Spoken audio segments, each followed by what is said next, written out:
GST. Earlier ನಾವು 28% and 20 to 22% ನಾವು GST pay ಮಾಡ್ತಾ ಇದ್ವಿ ಆನ್ ಲಕ್ಸುರಿ ಕಾರ್ಸ್. ಆ್ಯಂಡ್ ರೀಸೆಂಟಾಗಿ ನಮ್ಮ Indian government GST rate cut ಮಾಡ್ತು.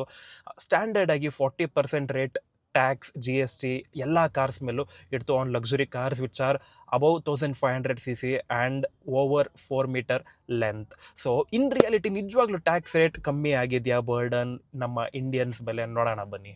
Firstly GST 40% standard and road tax.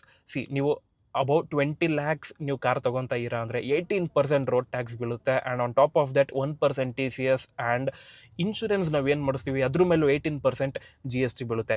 So ನಮಗೆ ಅರೌಂಡ್ 8 to 10% GST ಉಳಿದಿದೆ ಅನ್ನೋದು ಬಿಟ್ಟರೆ ಇನ್ನೂ ಮೆಜಾರಿಟಿ ಆಫ್ ದಿ ಟ್ಯಾಕ್ಸ್ ನಾವು ಪೇ ಮಾಡ್ತಾನೆ ಇದ್ದೀವಿ. ಆ್ಯಂಡ್ ನಾವು ಬೇರೆ ಕಂಟ್ರೀಸ್ ಕಂಪೇರ್ ಮಾಡಿದ್ರೆ ನಮಗಿಂತ ಎಕಾನಮಿಯಲ್ಲಿ ಚೆನ್ನಾಗಿರೋ ಅಂಥ US, ಜಪಾನ್ ಆ್ಯಂಡ್ ಜರ್ಮನಿಯಲ್ಲಿ ನೋಡೋದಾದರೆ ಮ್ಯಾಚ್ ಮಾಡೋಕ್ಕೆ ಆಗಲ್ಲ. ಟ್ಯಾಕ್ಸ್ ರೇಟ್ ತುಂಬ ಹೈ ಇದೆ ಇಂಡಿಯನ್ ಟ್ಯಾಕ್ಸ್ ಅಂತಲೇ ಹೇಳ್ಬೋದು.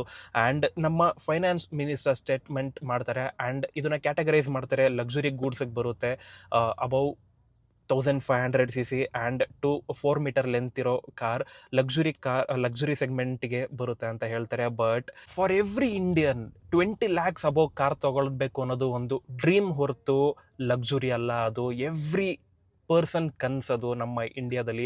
ಎಸ್ಪೆಷಲಿ ನಮ್ಮ XUV700 ಆಗಿರ್ಬೋದು, ಸೆಲ್ಟೋಸ್ ಆಗಿರ್ಬೋದು, ಕ್ರೆಟಾ ಆಗಿರ್ಬೋದು, ಸ್ಕಾರ್ಪಿಯೋನ್, ಇವೆಲ್ಲನೂ middle class and higher middle class ತೊಗೊಳ್ಳೋ ಕಾರ್.